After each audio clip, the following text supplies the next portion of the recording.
थपकी की हो रही है मुंह दिखाई और मुंह दिखाई की रस्म के लिए थपकी ने गुलाबी रंग की साड़ी पहनी है और पल्लू माथे पर ओढ़ रखा है।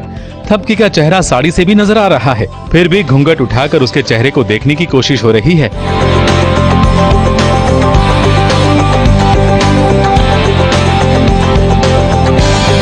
अचानक दादी की नजर पड़ती है कि थपकी ने तो सिंदूर ही नहीं लगाया। इसकी मांग तो सुनिए।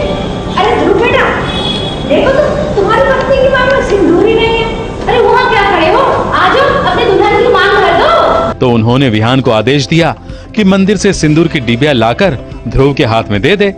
फिर क्या था, विहान और ध्रुव दोनों के ही चेहरे की हवाइयाँ उड़ गईं। आपने मंडप में भी तो मांग भरी थी, अब भर दो मांग वापस से।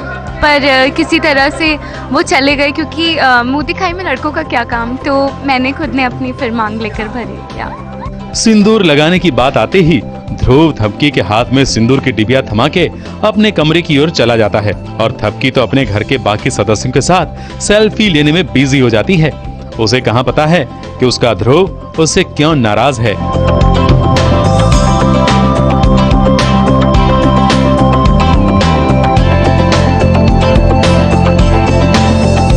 और स्पेशली दादी माँ हैं जो उन्होंने मुझे फोर्सफुली बोला था पूरियाँ होनी चाहिए, फूली फूली मोटी मोटी।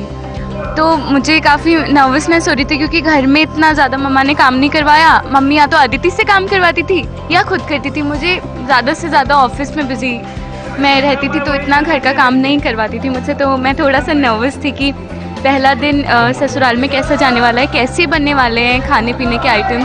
इससे पहले थपकी ने यहाँ शादी के बाद पहला खाना भी बनाया है, खीर, पूरी और सब्जी, जिसे खाकर घर वाले बहुत खुश हैं और हाँ, दादी तो सबसे ज्यादा।